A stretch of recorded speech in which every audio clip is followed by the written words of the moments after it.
Ron Howard had always carried a reputation that set him apart from the stormy, unpredictable world that shaped him. In public and in private, he was the steady presence, the quiet center in an industry built on spectacle and noise. His colleagues often described him as a man of restraint, dignity, and unwavering courtesy, a filmmaker whose calm nature could soften any conflict. Yet on one rare occasion, when he was asked about the darker truths of the Hollywood that raised him, something shifted in his expression. His voice lowered, his eyes hardened, and the warmth that usually accompanied his words disappeared. He said with a quiet certainty, "You would not believe what those legends did when the cameras stopped." It was the kind of statement that dissolved nostalgia in an instant. The golden age of Hollywood, long remembered as a glittering era of elegance and artistic triumph, suddenly revealed its fractured core. Beneath the glow of studio lights and the shimmering face shroud of movie stardom, Ron Howard saw something far less romantic. He saw a world built on silence, cruelty, and exploitation. He saw a generation of stars elevated to mythic status while their shadows grew unnoticed, allowed to deepen, protected by a machine that valued profit over truth. This contradiction is where the real story begins. For decades, audiences worshipped the icons who shaped American cinema, unaware of the hidden lives they led and the lives they altered.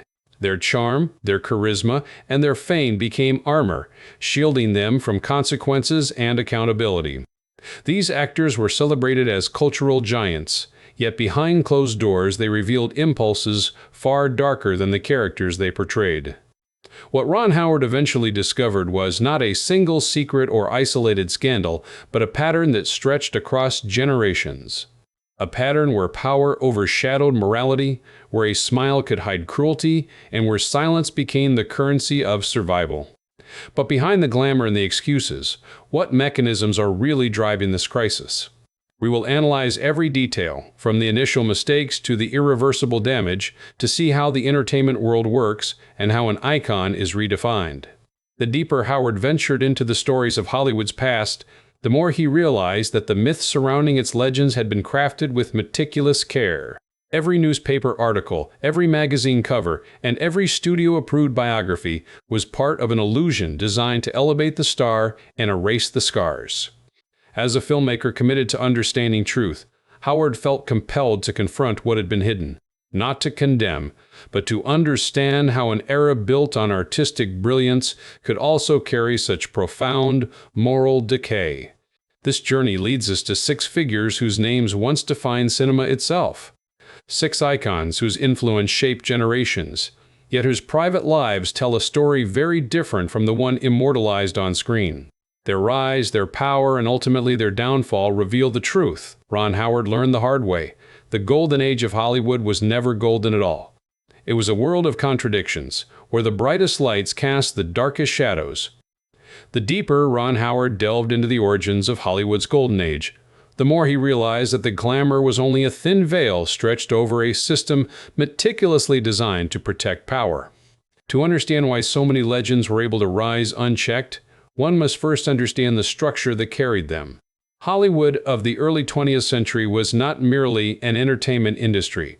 It was a self-contained empire where the studio system controlled everything: casting, publicity, public perception, and, most importantly, the fate of the individuals who lived within it.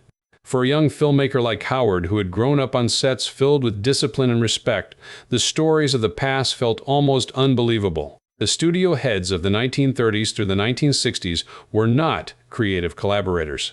They were monarchs with complete authority. With a single phone call, they could erase a scandal, silence a witness, or manufacture a completely new identity for a star. Their power reached into police stations, editorial offices, and courtrooms. Every narrative, both on-screen and off, flowed through them. This was the soil in which Hollywood's darkest legends took root. The structure bred arrogance. When actors became profoundly aware that their fame was protected by executives and reinforced by publicity machines, they understood that consequences were optional. The public saw them as flawless heroes, risk-takers, adventurers, or symbols of moral strength. Behind the curtain, however, the absence of accountability created the perfect environment for destructive impulses.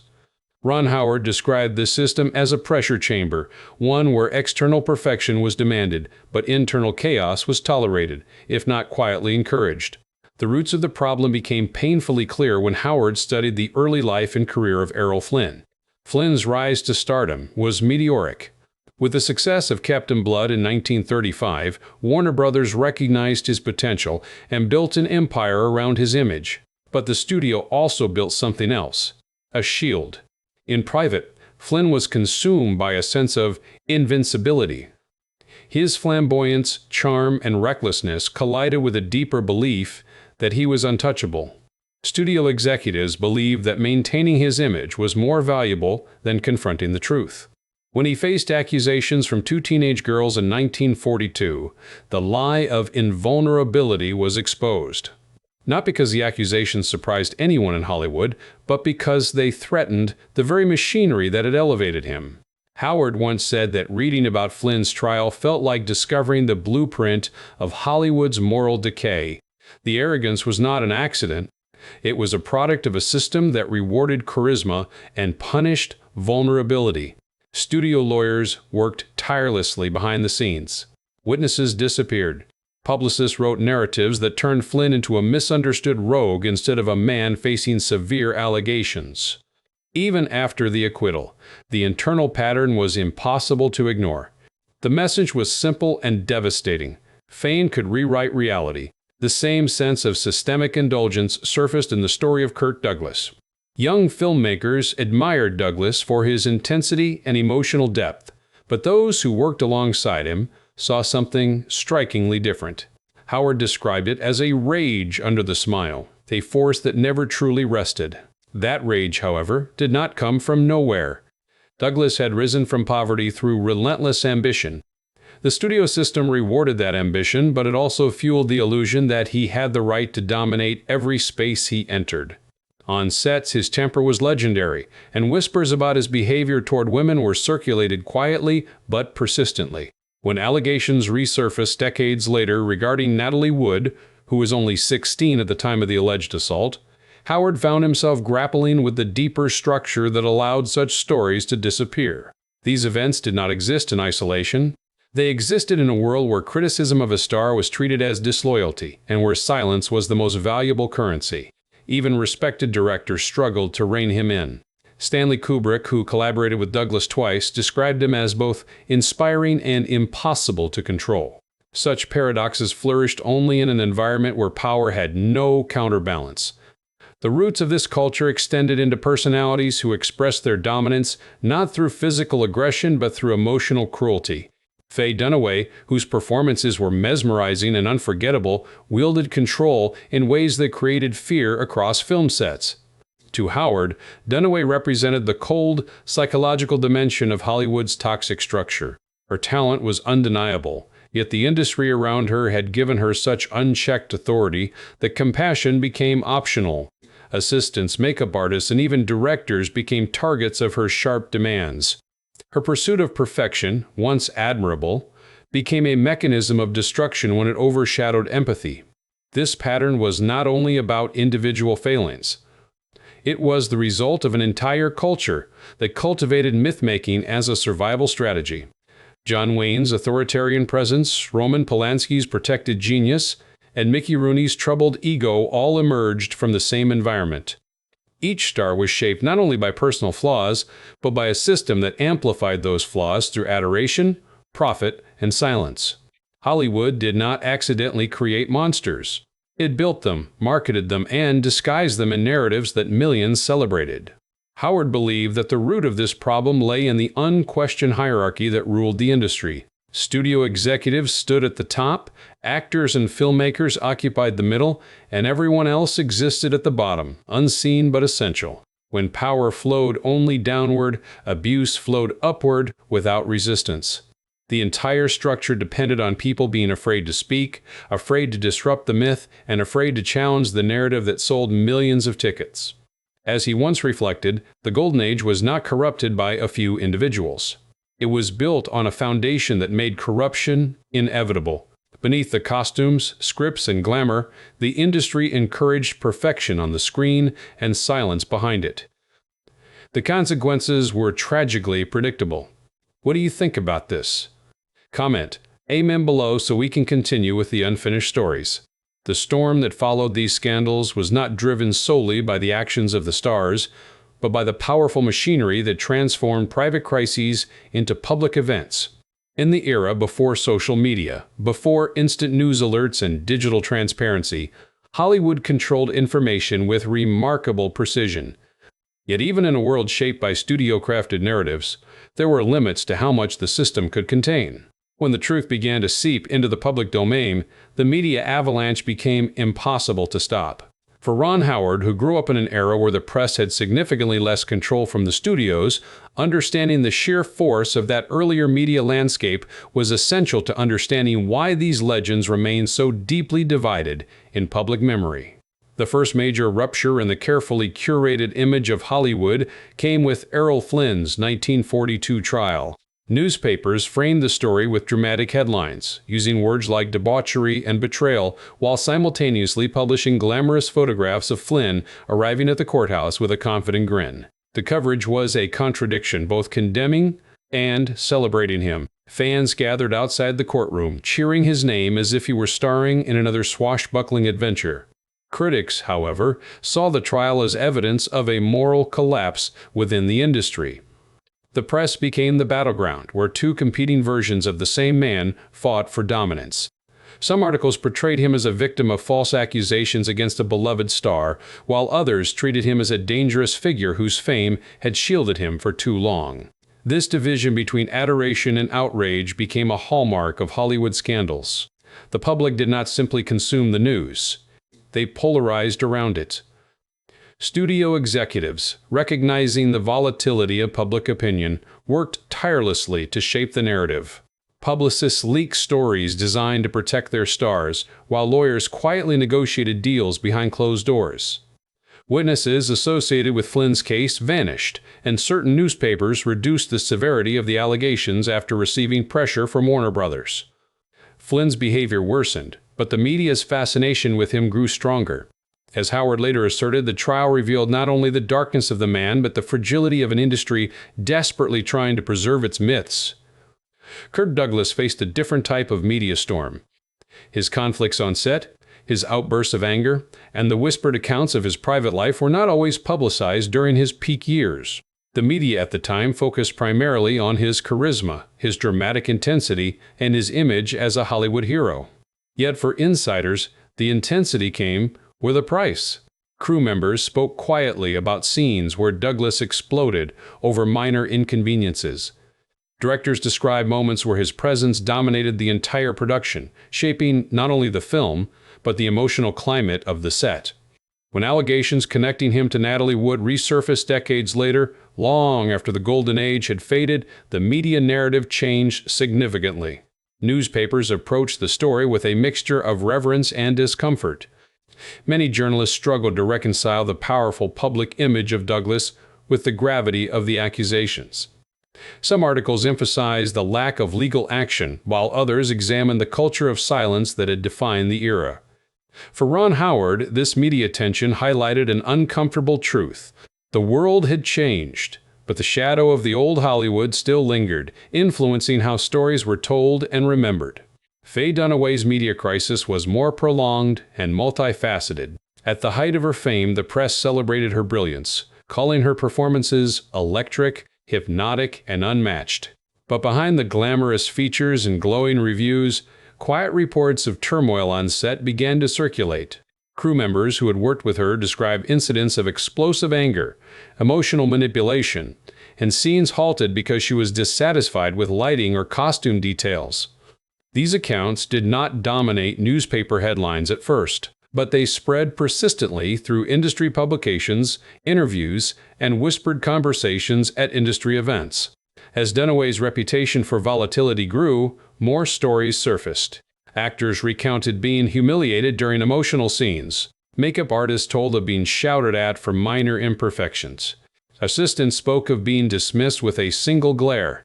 The media's fascination with her brilliance slowly merged with an acknowledgement of her darker tendencies. When she was dismissed from a Broadway revival in 2011, the news coverage reflected a shift. For the first time, the public saw the collapse of a figure once considered untouchable. According to Howard, Dunaway's story demonstrated how the media could both elevate and dismantle an icon, depending on the narrative that audiences wanted to believe. The case of John Wayne brought an entirely different dimension to the media avalanche. His public persona as the embodiment of the American spirit meant that both supporters and critics were deeply invested in preserving or challenging his legacy. During his lifetime, the press often portrayed him as a patriot, a symbol of traditional values, and a commanding presence in Hollywood. His political statements, however, especially those grounded in strong ideological positions, created deep divisions in public opinion. Many journalists praised him for his boldness, while others questioned the rigidity of his worldview. When his 1971 interview resurfaced decades later, the media landscape had shifted dramatically. Statements that once passed with little scrutiny now ignited intense debate. Articles revisited his comments about race, gender, and national identity, prompting a widespread reassessment of his legacy. Howard observed that this moment illustrated a rare reversal in Hollywood's long history, the past finally catching up to the present. The media no longer shielded Wayne, but dissected him with a meticulousness once reserved only for his most iconic performances. Roman Polanski's media presence was perhaps the most polarizing. His artistic genius made him a favorite of critics and award committees, but the case involving Samantha Geimer marked a permanent fracture. The press followed every stage of his 1977 case with extraordinary intensity. Headlines captured the public's shock and confusion, framing him as both a celebrated filmmaker and an accused criminal. When Polanski fled the United States before sentencing, the media narrative became a global phenomenon. European publications questioned the fairness of the American legal system, while American outlets focused on the gravity of the crime. Howard believed that this split revealed the dangerous willingness of some to elevate art above accountability. Even decades later, as Polanski continued directing abroad, the media struggle persisted. His Oscar win for The Pianist in 2003 created one of the most surreal moments in Hollywood history.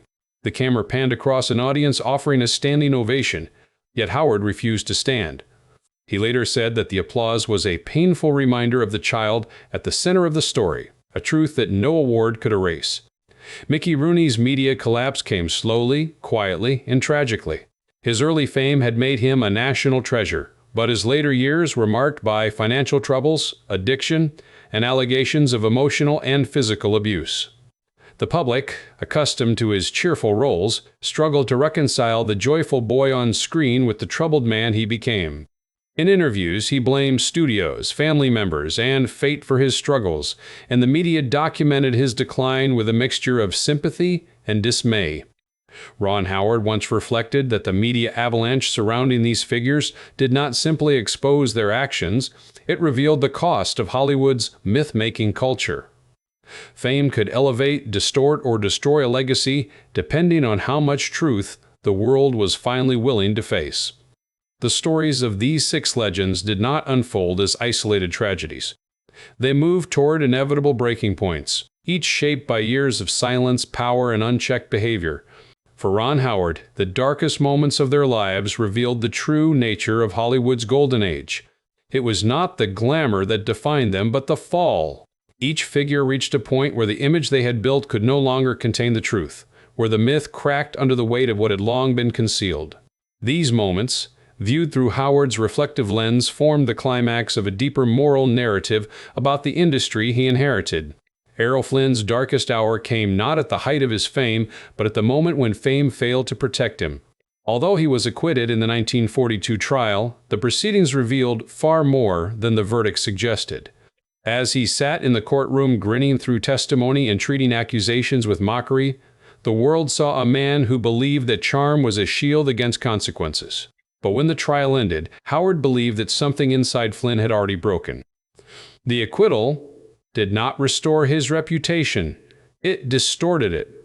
He became a symbol of the dangerous idea that celebrity could rewrite reality. His final years were defined by addiction, desperation, and decline. When he died in Vancouver in 1959, his autopsy listed heart failure, cirrhosis, and stomach ulcers, but Howard often said that these medical terms only disguised the truth. Flynn collapsed under the weight of a life spent taking from others and giving nothing in return. Kirk Douglas' darkest moment did not unfold in a courtroom, but in the quiet resurgence of a buried story. During his peak, Douglas had the power to silence accusations, intimidate colleagues, and command every set he walked onto. But decades later, when his name resurfaced and allegations concerning Natalie Wood, the past he had outrun finally caught up with him. Ron Howard regarded this moment as the turning point in Douglas' legacy. It was no longer about the heroic characters he played or the cinematic milestones he helped create. It became about the silence of the era that protected him. Even after his death at the age of 103, the questions surrounding his past did not fade. Howard believed that Douglas' story demonstrated the tragic cost of a career built on dominance rather than understanding. It showed that power without accountability cannot age into wisdom. It curdles into myth and regret. Fay Dunaway's darkest hour unfolded gradually, not through a single event, but through a series of unraveling moments that revealed how completely her pursuit of control had overtaken her compassion. On the set of her most challenging roles, she wielded authority with such intensity that it destabilized entire productions. Howard saw her as the embodiment of Hollywood's emotional extremism, where the desire for artistic perfection became entangled with the need to command every room. Her decline was slow but inevitable. As more directors refused to work with her and more productions cited her behavior as unmanageable, the industry that once adored her brilliance began to distance itself. The woman who once commanded the screen with hypnotic presence found herself increasingly isolated. Howard believed the Dunaway story was a lesson about the cost of mistaking power for respect. Authority gained through fear does not endure. It collapses when the room finally stops listening.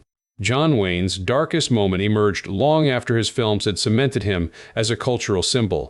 The resurfacing of his 1971 interview brought a wave of scrutiny that revealed a deep fracture between the man and the myth. His comments about race, gender, and national identity were not interpreted as reflections of a distant past, but as a reminder of how much influence he had wielded during his lifetime. Howard found this moment deeply symbolic, representing the point at which Hollywood could no longer disguise the prejudices that had once shaped its stories.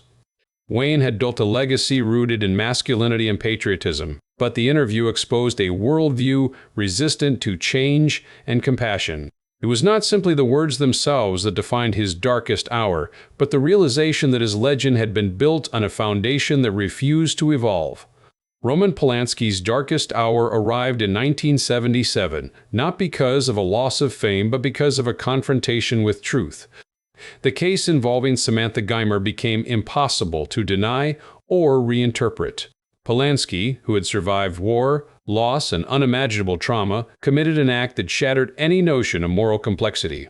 Howard believed that the true climax of Polanski's story was not the crime itself, but his decision to flee the United States before sentencing. That act cemented his exile and transformed him into a symbol of Hollywood's willingness to protect brilliance at any cost. Every award he received afterward, every standing ovation, every critical praise became part of a painful contradiction. For Howard, the applause never drowned out the voice of the child whose life had been altered forever. Mickey Rooney's darkest hour came not from a single scandal, but from the accumulation of a lifetime of missteps, regrets, and destructive behavior. Once the highest-paid actor in America, he ended his life with an estate worth less than $20,000, his body initially unclaimed. The man who made the world laugh for decades faced the final chapter of his life in isolation and financial ruin. Howard considered Rooney's story to be the most tragic of all, not because his actions were uniquely monstrous, but because he had spent his life performing joy while living in misery. His pain became entertainment. His destruction became invisible. The smiling boy America adored eventually crumbled under the weight of a life defined by contradictions. As Ron Howard reflected on these 6 lives, he recognized a single pattern that connected all of them. Their darkest hours did not emerge from fate or misfortune. They were the culmination of a system that rewarded silence, celebrated myth-making, and allowed power to operate without accountability. The real climax was not in their individual falls, but but in the collective realization that Hollywood's golden age had been built on unstable ground. The breakthrough came when Howard understood that the industry he loved could only move forward by confronting its past honestly. The stories of these legends were not warnings meant to inspire fear, but lessons meant to inspire awareness. Hollywood could only evolve if it acknowledged that brilliance does not excuse cruelty, and that fame does not erase responsibility. In this understanding, Howard found clarity, not condemnation. The path toward a more ethical future began with the willingness to look directly at the shadows cast by the brightest lights. The aftermath of these stories stretches far beyond the lives of the people who live them. When Ron Howard reflected on the lessons hidden within Hollywood's golden age, he understood that the real significance of these narratives was not found in individual scandals, but in the collective portrait they created. Each rise and fall revealed the fragility of an industry built on illusion, performance, and the relentless pursuit of spotlight. These six figures were not anomalies. They were the consequences of a system designed to elevate talent while obscuring truth. Their legacies, complex and often painful, forced the industry to examine the cost of myths created without accountability. As time passed, Howard recognized that the greatest tragedy was not the existence of wrongdoing, but the silence that surrounded it. A world that celebrated fame so intensely had allowed its admiration to overshadow compassion and responsibility. The Golden Age, once remembered for elegance and artistic mastery, became a reminder of how power can distort reality when no one questions it. In each of these stories, the pattern was unmistakable. Brilliance was praised, cruelty was dismissed, and consequences were absorbed by those with less power, less influence, and fewer opportunities to speak. The shadows cast by these legends stretched across decades, shaping how Hollywood remembered its own past. Yet there was a second truth that emerged from Howard's reflection. While the industry had changed, its vulnerability to the same patterns remained. Modern Hollywood faced new forms of pressure, new expectations, and new consequences shaped by digital transparency and global audiences. But the fundamental question persisted. Would the industry continue to reward myth-making in silence, or would it learn from the past it once tried to erase? Howard believed that true progress required more than public statements or symbolic gestures. It required an honest reckoning with the forces that shaped its earliest icons.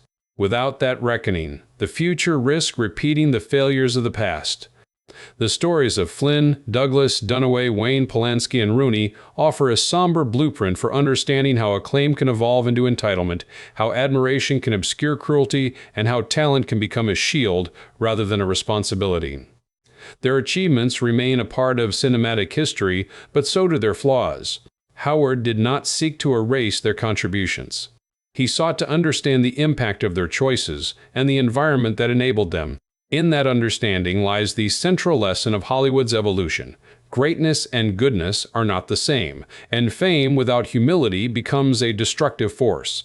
As Howard often said, the brilliance of cinema does not come from perfection, but from truth. The stories that endure are those that embrace complexity rather than hide from it. The golden age of Hollywood may not have been golden in the moral sense, but its legacy provides a powerful reminder of what the entertainment world must guard against. The past cannot be rewritten, but its lessons can illuminate the path forward. The question then falls to the audience, the fans, and the future storytellers. What will they choose to remember? The myths that kept the shadows hidden, or the truths that reveal the industry's deeper humanity? Howard believed that every generation must make that choice with clarity and courage. Which of these six actors shocked you the most? The predator, the tyrant, or the smiling liar? Let me know in the comments.